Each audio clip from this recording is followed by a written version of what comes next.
आदरणीय अध्यक्ष जी, 2023 में इस नए सदन में हमने सर्वसम्मति से एक प्रकार से इस अधिनियम को स्वीकार किया था। पूरे देश में खुशी का वातावरण बना, उस पर कोई राजनीतिक रंग नहीं लगे और इसलिए वो कभी राजनीतिक इश्यू भी नहीं बना। तो एक अच्छी स्थिति है। अब सवाल ये है कि हमें कितने समय तक इसको रोकना है।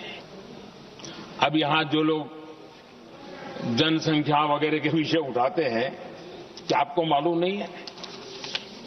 मैं चाहूंगा कि अमित भाई अपने भाषण में इन सारी चीजों का उल्लेख करेंगे, जब कि हमने जनगणना के संबंध में कब कब क्या क्या किया था, बाद में कोविड आया, उसके कारण क्या मुसीबत आई, कैसे रुकावटें आई, ये सारी बातें हम सबके सामने हैं, इसमें कोई विषय नहीं है। लेकिन पिछले दिनों जब हम 23 में चर्चा कर रहे थे, तब भी व्यापक रूप से बात ये थी कि इसको जल्दी करो। हर कोई कह रहा था जल्दी करो। अब 24 का संभव नहीं था क्योंकि इतने कम समय में करना मुश्किल था। अब 29 में हमारे पास अवसर है। अगर हम 29 में भी नहीं करते तो ये स्थिति क्या बनेगी हम कल्पना कर सकते हैं। फिर हम देश की माताओं बहनों को ये विश्वास नहीं बना पाएंगे कि हम सचमुच में प्रयास सच्चे अर्थ कर सकते थे। और इसलिए समय की मांग है कि अब हम ज्यादा विलंब न करें। इस दरमियान राजनीतिक दल के लोगों से, संविधान के जानकार लोगों से, जो महिलाओं में एक्टिविस्ट के नाते काम करने वाले ऐसे लोगों से भी कई चर्चाएं हुई। कुछ लोगों ने खुद होकर के भी सुझाव दिए। सारा मंथन करते करते करते और यहां भी सभी दलों से लगातार बातें इनकी होती रही है। स्ट्रक्चर वे में हुई है, इनफॉर्मल भी हुई है, और उसमें से आखिर बना हुई एक कुछ रास्ता निकालना होगा ताकि हम हमारी माताओं बहनों की शक्ति को जोड़ सकते हैं। आदरणीय अध्यक्ष जी, मैं एक बात जरूर कहना चाहूंगा। यहां बैठकर के हमें किसी को संविधान ने देश को टुकड़ों में सोचने का अधिकार ही नहीं दिया है। जो शपथ लेके हम बैठे हैं ना, हम सबको एक राष्ट्र के रूप में विचार करना हमारा दायित्व बनता है। चाहे कश्मीर हो या कन्याकुमारी, हम टुकड़ों में न सोच सकते हैं, न टुकड़ों में हम निर्णय कर सकते हैं। और इसलिए निराधार रूप में, जिसमें कोई सच्चाई नहीं, रत्ती भर सच्चाई नहीं है, सिर्फ राजनीतिक लाभ लेने के लिए जो बवंडर खड़ा किया जा रहा है, मैं आज बड़ी जिम्मेवारी के साथ इस सदन में, इस पवित्र जगह से कहना चाहता हूं, चाहे दक्षिण हो, उत्तर हो, पूर्व हो, पश्चिम हो, छोटे राज्य हो, बड़े राज्य हो, मैं आज एक जिम्मेवारी से कहना चाहता हूं कि निर्णय प्रक्रिया किसी के साथ भी भेदभाव नहीं करेगी। ये निर्णय प्रक्रिया किसी के साथ अन्याय नहीं करेगी।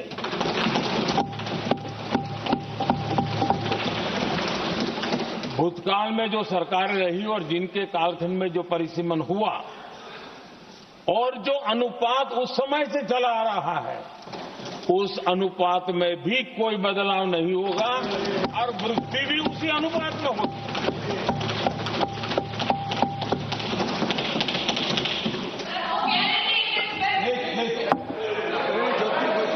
अगर गारंटी शब्द चाहिए तो मैं गारंटी शब्द उपयोग करता हूं। वादा की बात करते हो तो मैं वादा शब्द उपयोग करता हूं।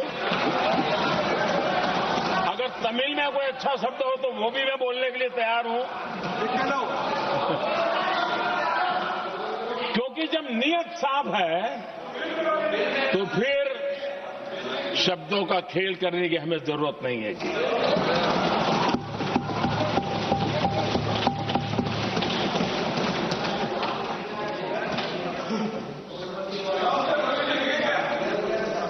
आदरणीय अध्यक्ष जी,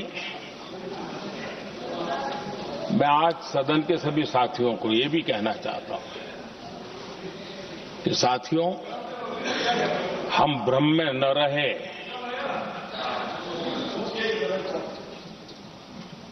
हम उस अहंकार में न रहे, और मैं हम शब्द प्रयोग कर रहा हूं, मैं और तुम की बात नहीं कर रहा हूं मैं। हम इस भ्रम में न रहे कि हम देश की नारी शक्ति को हम कुछ दे रहे हैं। जी नहीं, उसका हक है। और हमने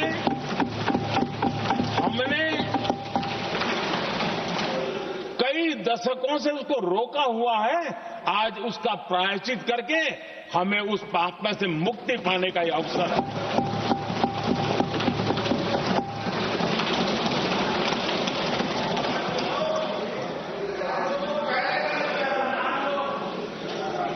हम सब जानते हैं हर एक ने कैसे चालाकी की है, हर बार चतुराई की। बिल्कुल हम तो इसके पक्ष में ही हैं, लेकिन हम इसके साथ ही हैं, लेकिन हर बार कोई न कोई टेक्निकल पूछ लगा दी इसको और इसको रोका गया। हर बार ऐसी चीजें लाई गई है।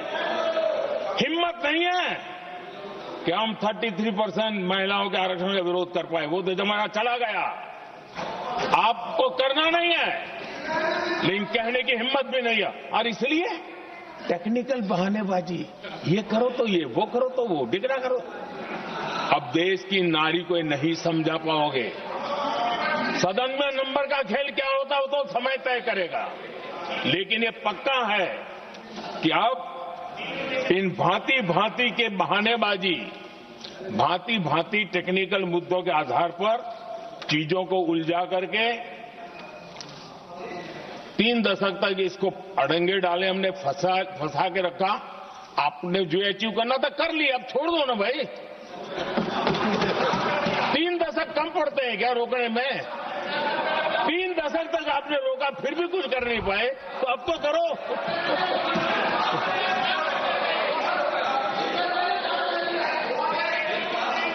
आदरणीय अध्यक्ष जी,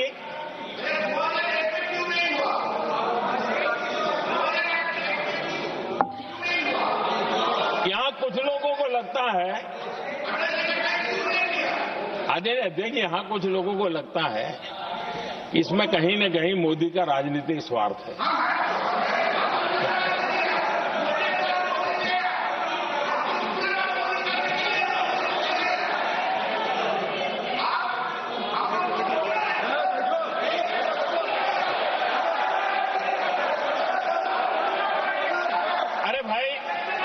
इनको बोलने दीजिए, वहां पर बेचारे के मुंह पर ताला लगा हुआ है, बहुत बगाल में कोई बोलने नहीं देता उसको।